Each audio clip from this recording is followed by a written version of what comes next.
BJP যদি এবার পশ্চিমবঙ্গ জয় করতে না পারত, জানেন কি পশ্চিমবঙ্গের কত বড় সর্বনাশ হয়ে যেত।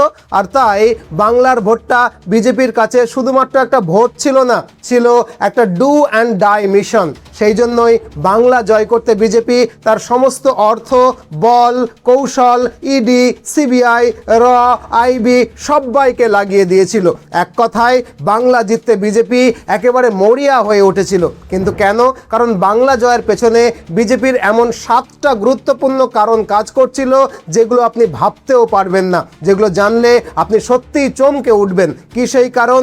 একে একে সেগুলোই জানবো আজকের এই ভিডিওটাতে। তো চলুন শুরু থেকে শুরু করি। তবে তার আগে একটা 1 মিনিটের বিরতি। আপনারা জানেন যে আমাদের একটা প্রতিষ্ঠান রয়েছে মিশন MBBS কলকাতা, যারা সাধ্যের মধ্যে খরচে উজবেকিস্তান, জর্জিয়া, রাশিয়ার মতো দেশ থেকে MBBS করিয়ে আনে। তাই আপনার বাড়ির কোনো ছেলে বা মেয়ে যদি নিটে খুব ভালো স্কোর নাও করে, সেক্ষেত্রে আপনি আমাদের অফিসে ফোন করে বিদেশে MBBS করতে গেলে কি কি করতে হয় তার খুঁটিনাটি বিষয় জেনে নিতে পারেন।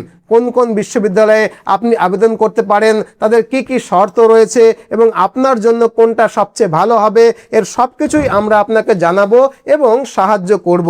এই সাহায্যের মধ্যে থাকবে অ্যাডমিশন, অ্যাকোমোডেশন, ভিসা প্রসেসিং, যদি দরকার হয় ব্যাংক লোন, কারেন্সি এক্সচেঞ্জ, এমনকি মেডিকেল কলেজ পর্যন্ত পৌঁছে দেওয়ার ব্যবস্থা আমরাই করব। তাই আপনার ছেলে বা মেয়ে যদি নিটে ভালো স্কোর নাও করতে পারে আর আপনি তাকে বিদেশ থেকে ডাক্তারি পাশ করিয়ে আনতে চান, তাহলে আপনি এখনই আমাদের ফোন করতে পারেন এই নম্বরে আর জেনে নিতে পারেন বিদেশ থেকে MBBS করে আসার সমস্ত খুঁটিনাটি। তো চলুন এবার মূল আলোচনায় ফিরি। চ্যাপ্টার 1, দেশের সার্বভৌমত্ব রক্ষা পেল।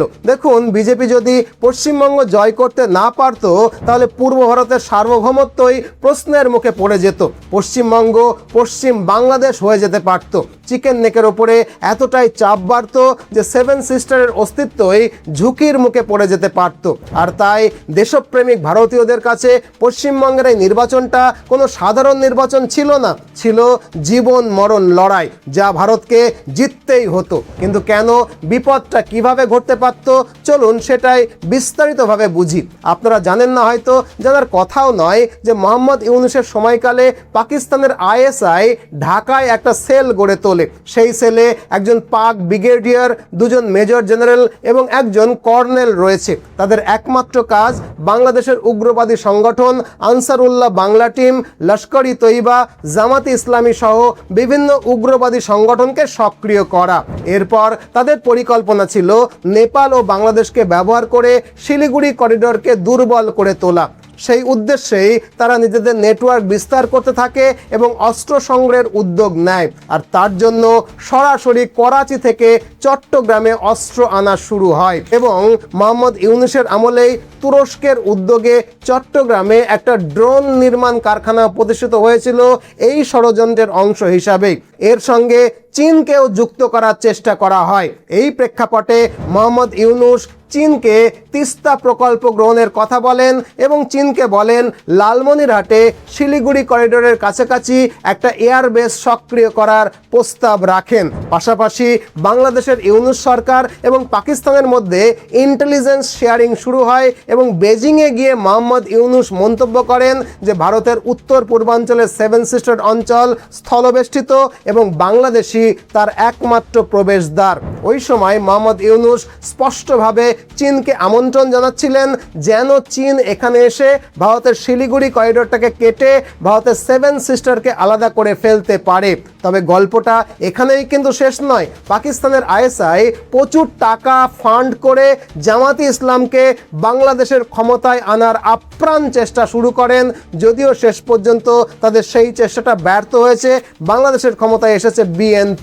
তবে ভারতের সীমান্তবর্তী বাংলাদেশের জেলাগুলোতে জামাতে ইসলামী নিজেদের ক্ষমতাকে প্রতিষ্ঠা করতে সক্ষম হয়েছে, মানে সেখানকার MP টিকিটগুলো জামাতে ইসলামীরা জিতে গেছে, যেটা ভারতের প্রতিরক্ষার জন্য রীতিমতো উদ্বেগের বিষয়। একদিকে বাংলাদেশের অভ্যন্তরে ভারত ভাঙার ষড়যন্ত্র চলছিল আর অন্যদিকে পশ্চিমবঙ্গের অভ্যন্তরেও একাধিক দুর্বলতা কাজ করছিল। প্রথম সমস্যা ছিল ভারতের কাঁটাতারহীন পোরাস বর্ডার। সীমান্তে কড়া ব্যবস্থা নিতে গেলে তৃণমূল কংগ্রেস সরকারের পক্ষ থেকে নানান ধরনের বাহানা, নানান ধরনের বাধা আসছিল। ফলত বহু এলাকা কার্যত অরক্ষিত ছিল, এমনকি বিএসএফকে প্রয়োজনীয় জমি পর্যন্ত দেওয়া হচ্ছিল না রাজ্য সরকারের পক্ষ থেকে। এই বিষয়টা নিয়ে হাইকোর্ট পর্যন্ত তৃণমূল সরকারকে তিরস্কার করেছে, যেটা পাবলিক রেকর্ডে এখনও অ্যাভেলেবেল রয়েছে। আর একটা গুরুত্বপূর্ণ ফ্রন্ট ছিল পশ্চিমবঙ্গের মাদ্রাসা নেটওয়ার্ক। মালদা, বীরভূম, মুর্শিদাবাদ, সাউথ 24 পরগনা এই অঞ্চলগুলোকে ইন্টেলিজেন্স ব্যুরো চিহ্নিত করেছেন, যেখানে বহু অনুমোদনহীন অনিয়ন্ত্রিত মাদ্রাসা রয়েছে, যেগুলোকে একদিকে লজিস্টিক সাপোর্ট হিসেবে ব্যবহার করা হচ্ছিল, আর অন্যদিকে এগুলো বিভিন্ন সেল এবং রাজনৈতিক ব্ল্যাক স্পট হিসেবেও কাজ করছিল। তাছাড়া তৃণমূল কংগ্রেস বাংলাদেশি অনুপ্রবেশকারী ভোটারদের বিষয়ে এতটাই অন্ধ হয়ে পড়েছিল যে ভোট ব্যাংক বাড়ানোর চক্করে তারা দেশের সার্বভৌমত্বকে পর্যন্ত প্রশ্নের মুখে ফেলছিল। সীমান্তবর্তী জেলাগুলোতে তৃণমূল কংগ্রেসের নেতারা সক্রিয়ভাবে এই অবৈধ অনুপ্রবেশকারীদেরকে ভোটার কার্ড, আধার কার্ড, প্যান কার্ড করিয়ে দিত। ফলে সীমান্তবর্তী জেলাগুলোর জনবিন্যাস দ্রুত বদলে যাচ্ছিল। একদিকে বাংলাদেশের সীমান্ত জেলাগুলোতে জামাত ইসলামী ভোটে জিতেছে, অন্যদিকে সীমান্তবর্তী পশ্চিমবঙ্গের জেলাগুলোতে অনুপ্রবেশকারীরা অবৈধ ভোটার লিস্টে নাম ঢুকিয়ে নিচ্ছিল তৃণমূল কংগ্রেসের সাপোর্ট নিয়ে। ফলে একদিকে পশ্চিমবঙ্গের সীমান্তবর্তী জেলাগুলো আর অন্যদিকে ভারতের চিকেন নেক অঞ্চলটা ক্রমশই কিন্তু বিপদের মধ্যে পড়ে যাচ্ছিল। এখানে মনে রাখতে হবে, পৃথিবীর কোনো সেনাবাহিনীর পক্ষেই কিন্তু মাত্র 20 কিলোমিটার দীর্ঘ একটা সরু করিডোরকে পুরোপুরিভাবে সুরক্ষিত রাখা অত্যন্ত কঠিন একটা কাজ। যদি আশেপাশে সবাই আপনার শত্রু হয়ে যায়, তাহলে পরিস্থিতি আরও জটিল হয়ে ওঠে। এক কথায়, একদিকে বাংলাদেশে পাকিস্তানের ষড়যন্ত্র, অন্যদিকে পশ্চিমবঙ্গে তৃণমূল কংগ্রেসের অন্ধ ভোট ব্যাংকের রাজনীতি পুরো পশ্চিমবঙ্গকে একটা সর্বনেশে বিপদের মুখে ঠেলে দিচ্ছিল। আর তাই এই পরিস্থিতিতে বিষয়টি ভারতের বিভিন্ন এজেন্সির জন্য এক প্রকার ডু অ্যান্ড ডাই মিশনে পরিণত হয়। ঠিক এই কারণেই ভারতীয় সেনাবাহিনী শিলিগুড়ি করিডোরের কাছে নতুন মিলিটারি বেস এবং আন্ডারগ্রাউন্ড রেল লাইন তৈরি করে, যে বিষয়ে আমি আস্ত একটা ভিডিও বানিয়েছি। তাই পশ্চিমবঙ্গে এটা শুধু একটা নির্বাচন হয়নি, এখানে একটা মিশন হয়েছিল, আর সেই মিশন অবশেষে সাকসেসফুল হয়েছে। পুরো ভারত সুরক্ষিত হয়েছে। আশা করি বিষয়টার গুরুত্ব উপলব্ধি করতে পারলেন। তবে দ্বিতীয় পয়েন্টটা আরও বেশি ভয়ের, চলুন সেটাই আলোচনা করি। চ্যাপ্টার 2, দ্বিতীয় কাশ্মীর হওয়া থেকে বাঁচলো আমাদের বাংলা। দেখুন, একটা বিশেষ সম্প্রদায়ের অত্যাধিক জন্মহার সাথে বাংলাদেশ থেকে হওয়া অবাধ অবৈধ অনুপ্রবেশের ফলে পশ্চিমবঙ্গের হিন্দু জনসংখ্যার অনুপাত ক্রমশ কমছিল। আর ইতিহাস সাক্ষী, ভারতের যে রাজ্যে হিন্দু সংখ্যালঘুতে পরিণত হয়েছে, সেই রাজ্যে হিন্দুদের আর বসবাস করার কোনো অধিকার থাকেনি। কাশ্মীরি পণ্ডিতদের মতো তাদের এক রাতের মধ্যেই উচ্ছেদ করে ফেলা হয়েছে। আর পশ্চিমবঙ্গের জনবিন্যাস যেদিকে এগোচ্ছিল, পশ্চিমবঙ্গের দ্বিতীয় কাশ্মীর হতে খুব কিন্তু বেশি দেরি ছিল না। কেন বলছি একথা, চলুন বিষয়টাকে পরিসংখ্যান দিয়ে বুঝি। দেখুন, 1951 সেন্সাসে পশ্চিমবঙ্গে হিন্দু জনসংখ্যা ছিল প্রায় 79%। এর 10 বছর পরে 1961 সালের সেন্সাসে হিন্দু জনসংখ্যা 1% কমে গিয়ে হয় 78%। একইভাবে 1971 সেন্সাসে হিন্দু আরও কমে গিয়ে হয় 77%।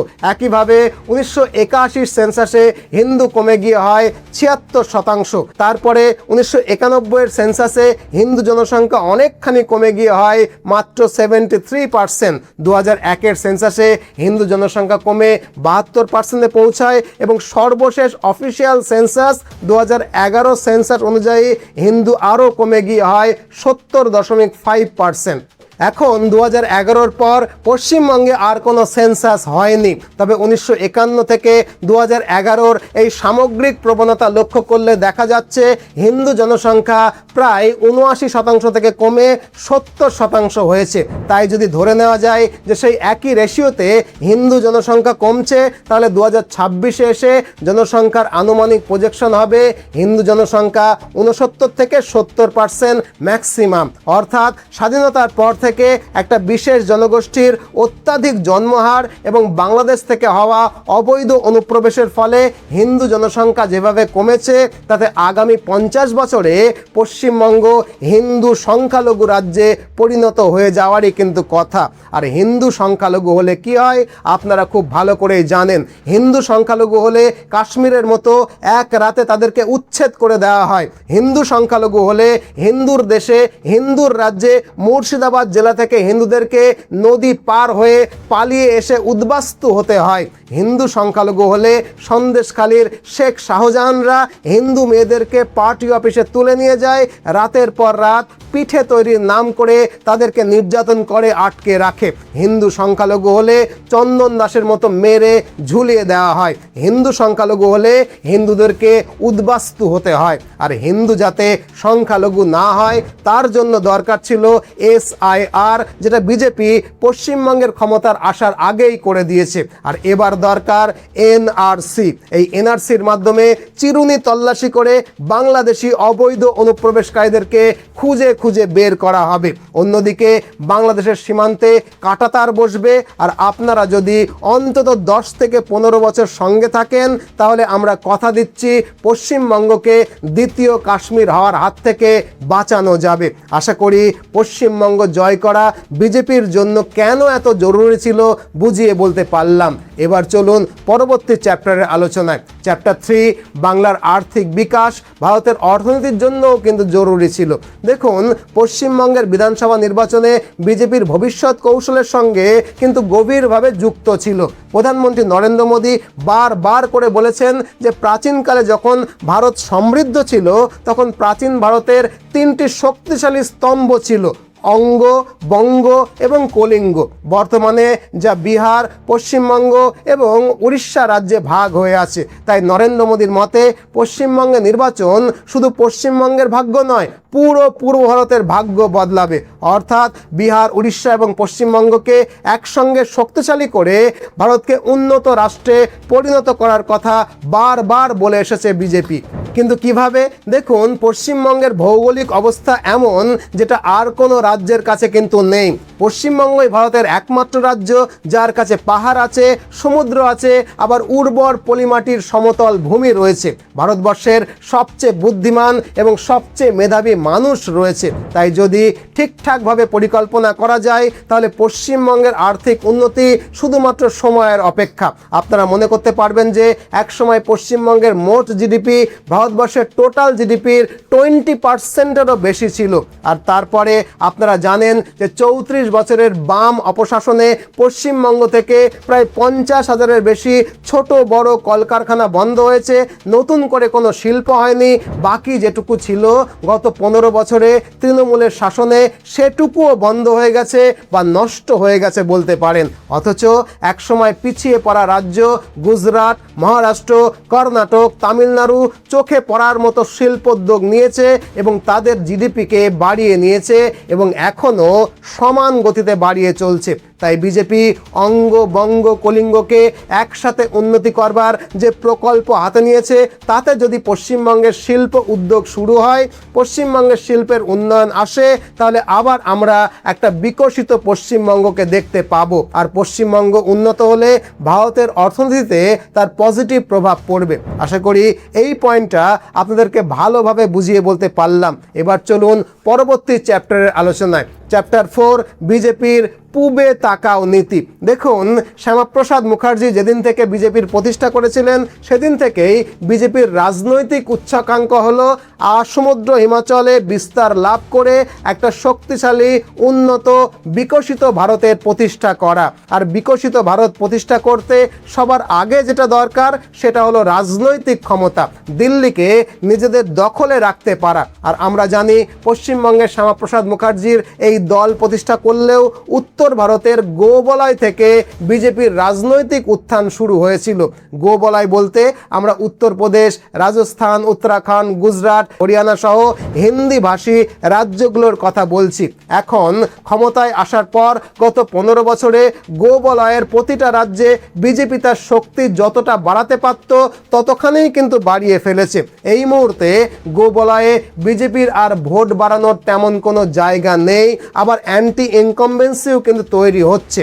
আবার দক্ষিণ ভারতেও দীর্ঘ প্রচেষ্টার পরও বিজেপি তেমন কোনো বড় সাফল্যের মুখ কিন্তু আজও দেখেনি। তারপরেই আসামের হেমন্ত বিশ্ব শর্মার উত্থান হলো আমরা দেখতে পেয়েছি, এবং আসামে বিজেপির ক্ষমতার প্রসার বিজেপিকে রাজনৈতিকভাবে উৎসাহিত করলো পূর্ব ভারতের দিকে তাকাতে। আর তারপর থেকেই বিজেপির মাথায় অঙ্গ বঙ্গ কলিঙ্গ ধারণাটা আসে, এবং বিজেপির কেন্দ্রীয় নেতারা এই তিনটি রাজ্য অর্থাৎ বাংলা, বিহার, উড়িষ্যাকে নিজেদের দখলে আনতে মরিয়া হয়ে ওঠে। আমরা জানি উড়িষ্যা এবং বিহার ইতিমধ্যেই বিজেপির দখলে এসেছে, বাকি ছিল বঙ্গ মানে পশ্চিমবঙ্গ। আর তাই বাংলা দখলের ব্যাপারে বিজেপি মরিয়া হয়ে চেষ্টা করেছে। এটা ছিল বিজেপির কাছে অন্যতম গুরুত্বপূর্ণ একটা রাজনৈতিক জয়। আর এই বাংলা জয়ের মাধ্যমে বিজেপির সমুদ্র হিমাচল ক্ষমতার প্রসারের শুভ সূচনা হলো। এর ফলে পরবর্তী লোকসভায় দিল্লিতে বিজেপির ক্ষমতা প্রতিষ্ঠা অনেকখানি সহজ হয়ে গেল, এবং আগামীতে বিকশিত ভারত তৈরির কাজটা অনেকটাই এগোলো। আশা করি এই পয়েন্টটাও আপনাদেরকে বুঝিয়ে বলতে পারলাম। এবার চলুন পরবর্তী চ্যাপ্টারের আলোচনায়। চ্যাপ্টার 5, লোকসভা রাজ্যসভায় বিজেপির সংখ্যাগরিষ্ঠতা নিশ্চিত করা। দেখুন, ভারতের পার্লামেন্ট এবং আইনসভা দ্বিকক্ষ বিশিষ্ট, উচ্চকক্ষ রাজ্যসভা এবং নিম্নকক্ষ লোকসভা। সংবিধান অনুযায়ী লোকসভার সর্বাধিক সদস্য সংখ্যা 552 জন হতে পারে। এর মধ্যে 530 জন নির্বাচিত হন দেশের রাজ্যগুলো থেকে এবং 20 জন নির্বাচিত হন কেন্দ্রশাসিত অঞ্চলগুলো থেকে। এছাড়া অতীতে রাষ্ট্রপতি অ্যাংলো ইন্ডিয়ান সম্প্রদায়গুলোর মধ্যে থেকে সর্বোচ্চ 2 জন সদস্যকে মনোনীত করতে পারতেন। তবে 104তম কনস্টিটিউশনাল অ্যামেন্ডমেন্ট অ্যাক্টের মাধ্যমে সেই ব্যবস্থা বর্তমানে বাতিল হয়েছে। এখন লোকসভায় সদস্যরা প্রতি 5 বছর পর পর জনগণের প্রত্যক্ষ ভোটে নির্বাচিত হন। রাজ্যের জনসংখ্যার উপরে ভিত্তি করে ওই রাজ্যে লোকসভার আসন নির্ধারিত হয়। পশ্চিমবঙ্গে যেমন 42টি লোকসভার আসন রয়েছে রাজ্য হিসাবে, যা ভারতের সংসদে তৃতীয় বৃহত্তম রাজ্য। আর এই তৃতীয় বৃহত্তম রাজ্য থেকে বিজেপি লোকসভায় সিট সংখ্যা মাত্র 13টা, মানে 13 আর কি। আর এখন বিজেপির বাংলা জয়ের পরে আগামী লোকসভা নির্বাচনে অর্থাৎ 2029 সালের নির্বাচনে আসন সংখ্যা আরও অনেকখানি বেড়ে যাওয়ার সম্ভাবনা আছে। যদিও রাজস্থান, মধ্যপ্রদেশের মতো রাজ্যগুলোতে লোকসভায় আসন সংখ্যা বাড়ার সম্ভাবনা সেই তুলনায় অনেকখানি কম, কিন্তু পশ্চিমবঙ্গের লোকসভায় আসন অনেকখানি বৃদ্ধি পাওয়ার সম্ভাবনা কিন্তু রয়েছে। অপরদিকে ভারতের উচ্চকক্ষ অর্থাৎ রাজ্যসভার সদস্যরাও জনগণের সরাসরি ভোটে তো নির্বাচিত হন না, আপনারা জানেন, অথচ ভারতের রাজ্যসভায় মোট সদস্য সংখ্যা 250টি। যে কোনো একটা রাজ্যের বিধানসভায় নির্বাচিত রাজনৈতিক দলগুলোর আনুপাতিক হারে তারা কিন্তু রাজ্যসভার সদস্য পদ পায়। লোকসভায় একটা দল সংখ্যাগরিষ্ঠ হলেও তারা রাজ্যসভায় সংখ্যাগরিষ্ঠ নাও হতে পারে, কেননা রাজ্যসভায় সংখ্যাগরিষ্ঠতা পেতে রাজ্যগুলোর বিধানসভায় সংখ্যাগরিষ্ঠতা পাওয়াটা জরুরি।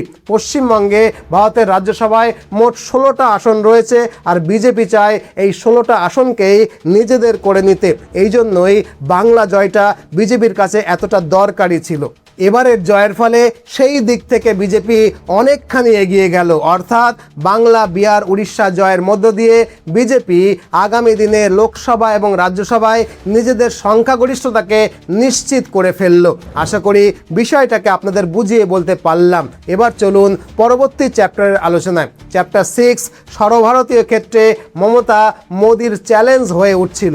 দেখুন, বর্তমানে নরেন্দ্র মোদীর নেতৃত্বাধীন বিজেপি আজকের ভারতবর্ষের রাজনীতিতে একটা অপ্রতিরোধ্য এবং অপরাজয় শক্তি হিসাবে প্রতিষ্ঠিত। তাই কিছু কিছু বিশ্লেষকরা বলছেন যে মমতা ব্যানার্জি এবং তার দল তৃণমূল কংগ্রেসের প্রভাব ভারতের জাতীয় রাজনীতিতে ক্রমশই বাড়ছিল। ফলে ভবিষ্যতে মমতা ব্যানার্জি এবং তার দল ভারতের জাতীয় রাজনীতিতে বিজেপির জন্য ছোট হলেও কিন্তু হুমকি হয়ে উঠতে পারত। হয়তো শুনতে অবিশ্বাস্য লাগতে পারে, কিন্তু এক্ষেত্রে আপনাদের মনে রাখা দরকার, নরেন্দ্র মোদীও ভারতের প্রধানমন্ত্রী হওয়ার আগে গুজরাটের মুখ্যমন্ত্রী ছিলেন, যেমনটা এখন পশ্চিমবঙ্গে মমতা বন্দ্যোপাধ্যায় মুখ্যমন্ত্রী ছিলেন। এখন অবশ্য নেই। গুজরাটের মুখ্যমন্ত্রী থাকাকালীন মোদী সেই সময় দিল্লির ক্ষমতায় থাকা কংগ্রেসের রীতিমতো প্রতিদ্বন্দ্বী হয়ে দাঁড়িয়েছিলেন। তাই পশ্চিমবঙ্গের বিধানসভা নির্বাচনে তৃণমূল কংগ্রেসকে বিজেপি হারিয়ে দেওয়ায় জাতীয় রাজনীতিতে মমতা ব্যানার্জির প্রভাব কিন্তু অনেকাংশেই কমে গেল। এখন শত্রুকে বড় শত্রুতে রূপান্তরিত হওয়ার আগেই মাত করে দিতে হয়, এটাই চাণক্য নীতি। আর সেই চাণক্য নীতি পশ্চিমবঙ্গে রাজনৈতিকভাবে অ্যাপ্লাই করেছে বিজেপি। আশা করি এই পয়েন্টটাও আপনাদের বোঝাতে পারলাম। এবার আসুন সপ্তম চ্যাপ্টারে, চ্যাপ্টার 7, বিজেপির কাছে এই জয়টা নৈতিক জয়। দেখুন, আপনারা জানেন যে বিজেপি দলটার প্রতিষ্ঠাতা একজন বাঙালি ডক্টর শ্যামাপ্রসাদ মুখার্জি করেছিলেন, যিনি 1947-এ যুক্তবঙ্গকে ভেঙে বাঙালি হিন্দুদের আশ্রয়স্থল হিসাবে পশ্চিমবঙ্গ রাজ্যের সৃষ্টি করেন। আর আজ সেই পশ্চিমবঙ্গেই হিন্দুরা ক্রমশ সংখ্যালঘু হয়ে পড়ছিল। তাছাড়া স্বামী বিবেকানন্দ, বঙ্কিমচন্দ্র চট্টোপাধ্যায়ের মতো ব্যক্তিদের জন্মও কিন্তু পশ্চিমবঙ্গে। এদের কাজ বিজেপি দীর্ঘদিন ধরে নিজেদের দলে ব্যাপক আকারে ব্যবহার করে আসছে। তাই এমন বড় চরিত্রগুলোর জন্মভূমিতে বিজেপির জয়লাভ করার ফলে বিজেপির দলটির সমর্থকরা বড় ধরনের মানসিক বিজয় পেল। আর তাই এটা বাঙালি এবং বিজেপির কাছে একটা নৈতিক জয়। আশা করি বিষয়টাকে আপনাদের সহজভাবে বুঝিয়ে বলতে পারলাম যে ভারতের সুরক্ষার জন্য পশ্চিমবঙ্গে বিজেপির এই জয়টা কতখানি দরকার ছিল। আশা করি বিষয়টার গুরুত্ব অনুধাবন করতে পারলেন। আর হ্যাঁ, শুরুতে এটা বলছিলাম, আমাদের একটা প্রতিষ্ঠান রয়েছে মিশন MBBS কলকাতা, যারা বিদেশ থেকে ডাক্তারি পড়িয়ে আনতে সহায়তা করে। আপনি যদি আপনার বাড়ির কোনো ছেলে বা মেয়েকে বিদেশ থেকে ডাক্তারি পড়িয়ে আনতে চান, তাহলে ডেসক্রিপশনে দেওয়া এই ফোন নম্বরে যোগাযোগ করে এক্ষুনি আমার সঙ্গে একটা অ্যাপয়েন্টমেন্ট ফিক্স করতে পারেন। আমাদের কলকাতার অফিসে এলে আপনার সঙ্গে নিশ্চয়ই আমার দেখা হবে। আজ এ পর্যন্তই। তবে ভিডিওটা ছাড়ার আগে ভিডিওটাকে অবশ্যই একটা লাইক করে দিন। নতুন হলে চ্যানেলটাকে অবশ্যই সাবস্ক্রাইব করে নেবেন। নতুন ভিডিও নিয়ে আবারও দেখা হবে। ততদিনে ভালো থাকবেন, সুস্থ থাকবেন, সদা সর্বদা ভারতের পক্ষে থাকবেন। জয় হিন্দ, জয় ভারত।